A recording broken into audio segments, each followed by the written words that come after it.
Welcome to MIDI's Innovation Vault podcast. In this episode of Medtech's Next Wave, Innovators from LSI, we're joined by Jay Cormier, CEO and founder of Eyedaptic. Eyedaptic is transforming visual health with its groundbreaking augmented reality technology, designed to enhance the peripheral vision of those suffering from macular degeneration, helping them regain functional sight. By combining expertise in both medicine and engineering, Eyedaptic has rapidly developed user-focused solutions despite facing challenges in funding and with regulatory hurdles.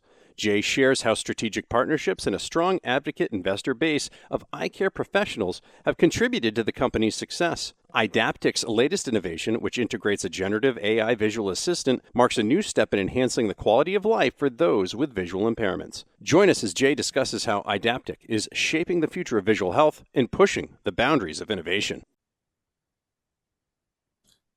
Hello and welcome to the MIDI Innovation Vault podcast. I'm your host, Greg Montalbano, co-owner and COO of MIDI Medical Product Development.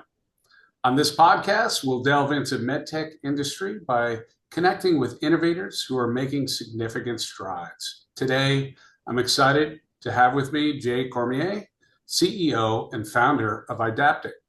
Eyedaptic has been transforming the field of visual health with groundbreaking technology. And Jay, thank you for joining us here today and sharing our journey. Well, thanks so much for having me, Greg. It's great to be here. Excellent.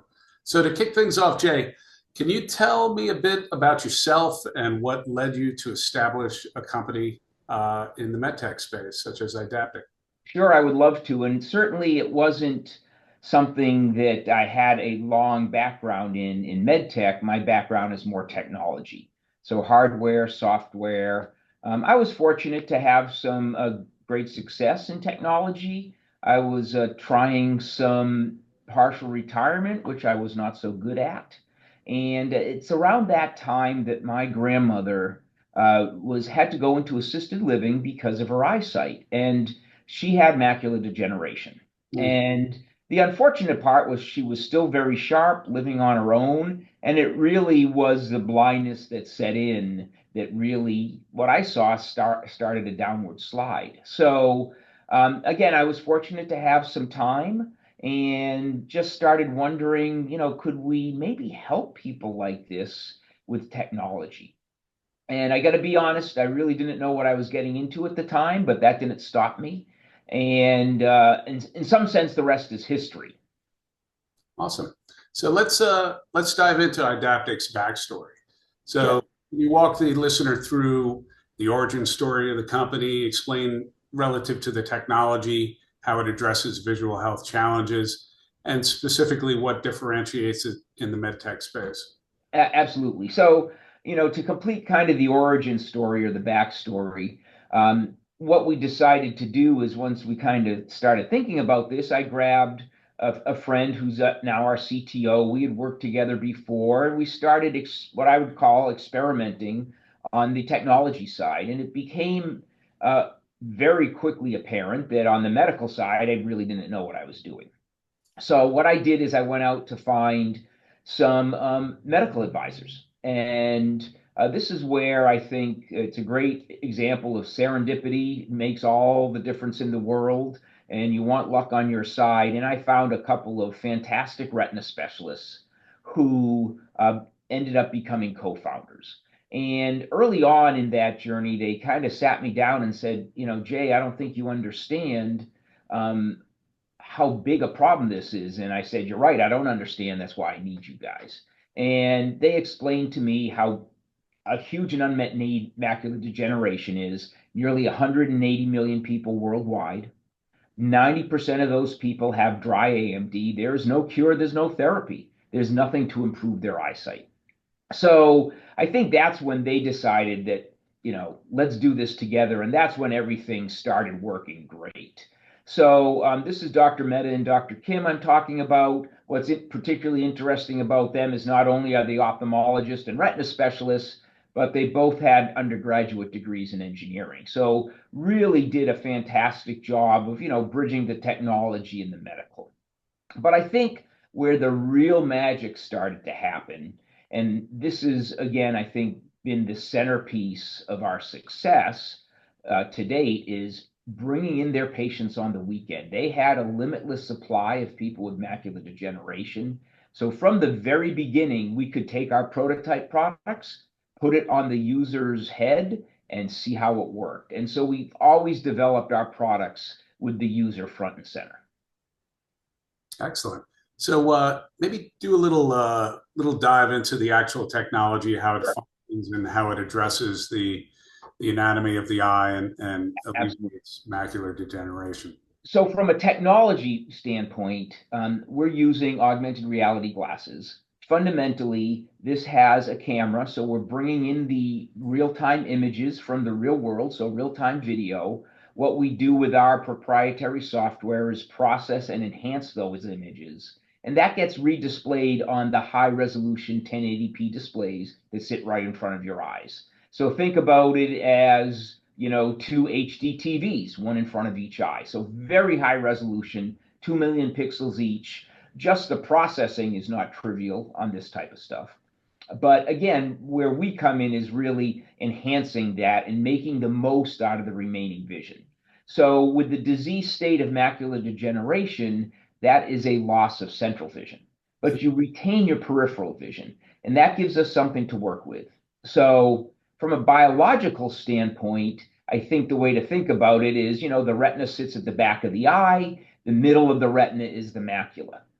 The rods and cones are distributed throughout the retina, but the rods and cones, and of course the ganglion cells that connect that into the brain, are densest in the center. So that's where your fine or very sharp vision is. As you go out towards a peripheral vision, you still have vision. It's still functional vision, but it's not as sharp, okay? Because those rods and cones and ganglion cells are not as dense. So what we're doing is getting that peripheral vision to mimic central vision by enhancing it. So we're not a cure. We're very careful to say that.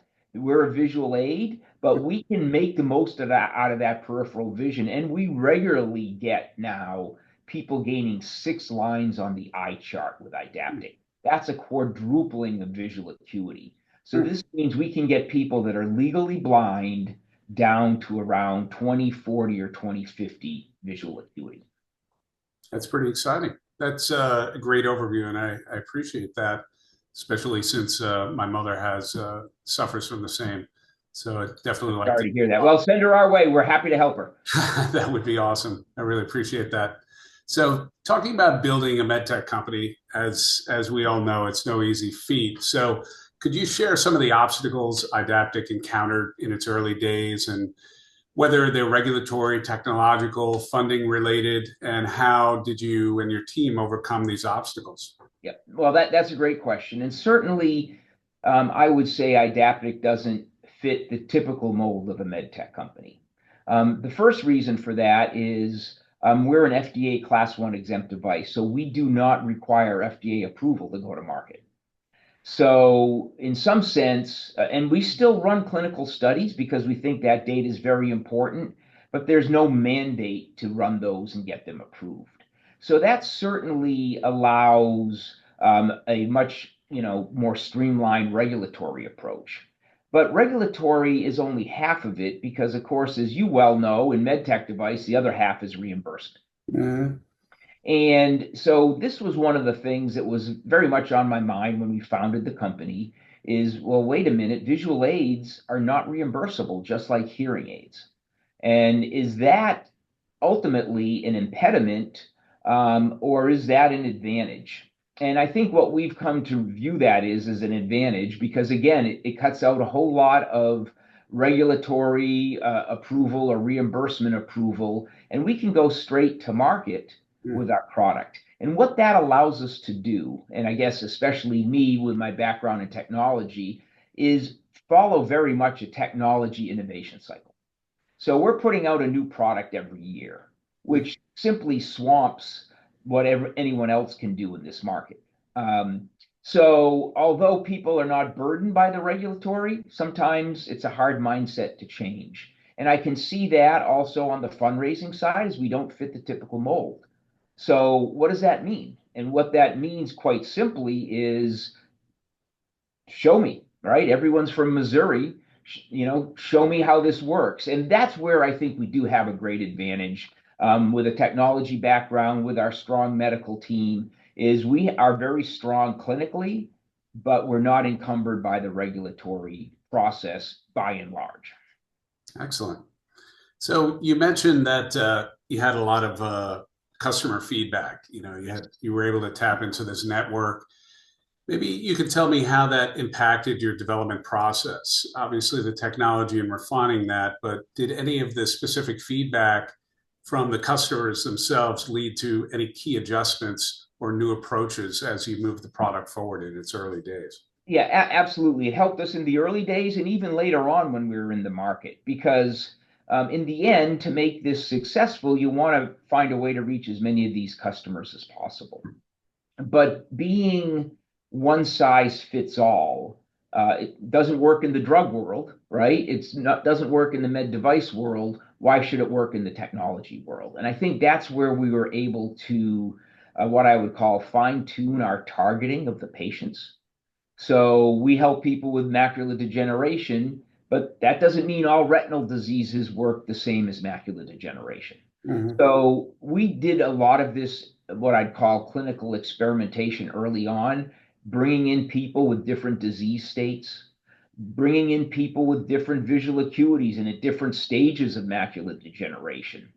And that was incredibly valuable, because that's when we learned, okay, maybe this is good for macular degeneration, but not for maybe retinitis pigmentosa. Now, that doesn't mean we're forgetting about those customers, and we'll get into it later how our latest product actually opens up those possibilities. But it helped us very quickly and early on say, this is where our sweet spot is. And of course, that happens all the time in medical devices, is here's your target market. And that target market is still massive, by the way. But it helped us really when we started going into the practices, because we sell through the doctors, the eye doctors, to help them target so they're effective and helping the most amount of patients they can in an efficient manner. That's great. And you mentioned, excuse me, the collaboration. So your partners in business are within this field. You're tapping directly into the voice of the customer and have the expertise of the physicians.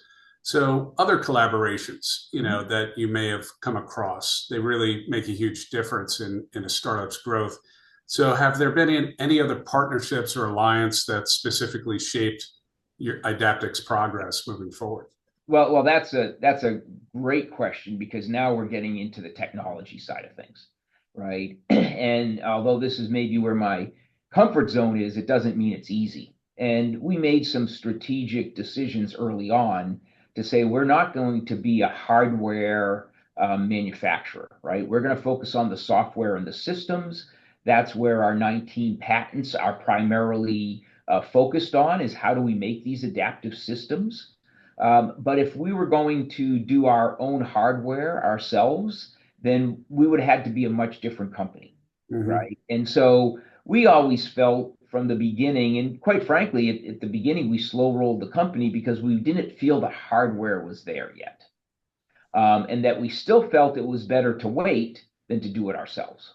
Mm-hmm. And that did a couple things for us. It certainly forced us to have very strong partnerships on the glasses side. So we have a great partner today. We ship hundreds and hundreds of units. And of course, that's on the back of their hardware with our software. So we also have a companion phone that goes along with this, because the phone's doing all the processing. So we have partnerships with the phone manufacturers as well. And even our latest product is now cellularly connected. So we have partnerships with the carriers. So there's a lot of partnerships on the technology side that are required to make this work. And of course, every partnership can make you or break you, and it takes a lot of effort to make sure that that's a very tight working relationship.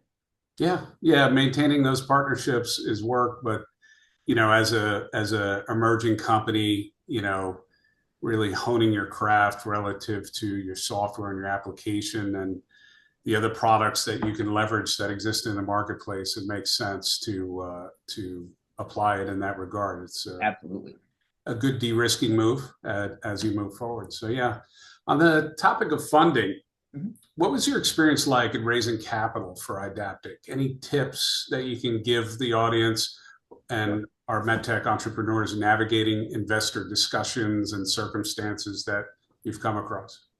Absolutely. Well, certainly, I think we all know in the environment today, fundraising has not gotten easier. So we have, primarily focused on angels. We have a huge cohort of doctors that are retina specialists that are see this every day and want to help. So we have a great cohort of investors there, and we have some large family offices that also have invested in Idaptic. So I think, the advantage, if there is one in running a med tech company, is you are mission driven. And certainly our mission is to revitalize life for people that are visually impaired and help them remain independent. So I've found that trying to explain the problem to someone that isn't sensitive to it is a long education process. Mhm. Someone that understands it like a doctor immediately gets it, can see the results that we're giving are hugely impactful.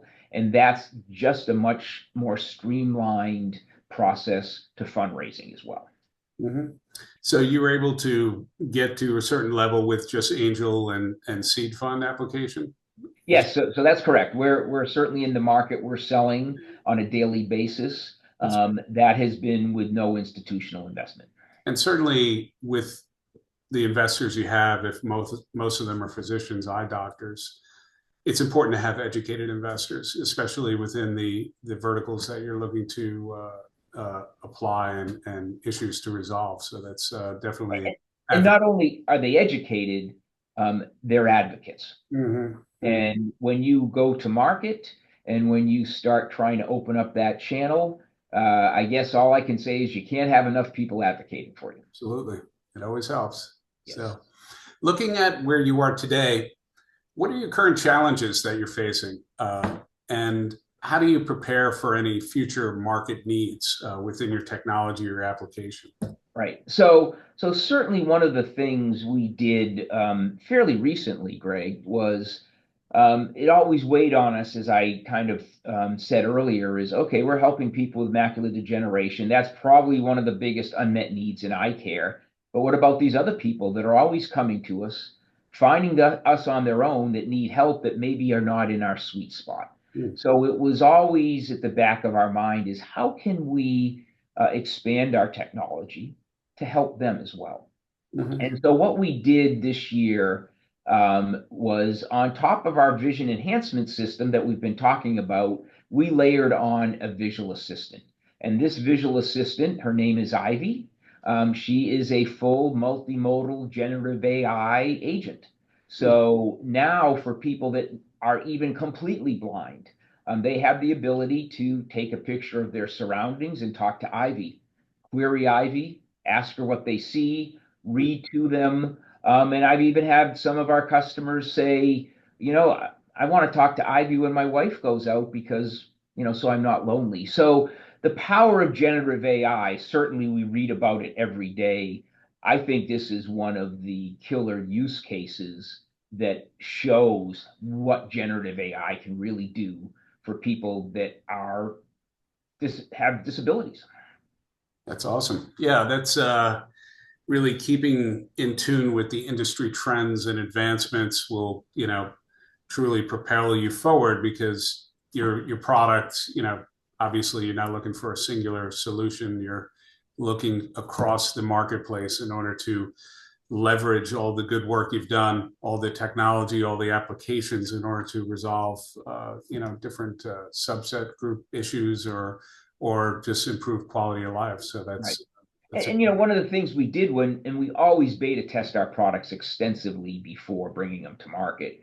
So one of the things we did when we went into beta testing with our visual assistant is to make sure, because we had lots of data on the macular degeneration target population, is go out and recruit beta users that are outside of our target, Mhm. whether it's with worse visual acuity, with different disease states. And, that's not an easy task, right? Because now after telling people for 3 or 4 years, this is your target, you just said, let me go find the people that aren't in my target. But nevertheless, I think the team did a great job at that. And we started bringing in people that we have never helped before.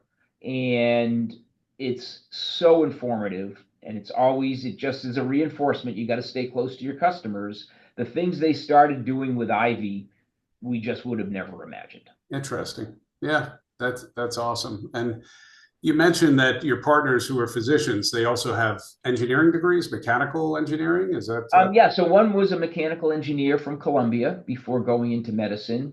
The other was an electrical engineer from MIT before going into medicine. Oh, wow. So they got a lot of tuition money that they Yeah, going they do. to that and then becoming a physician. So yeah, good. All I can say is I'm glad I didn't have to pay it.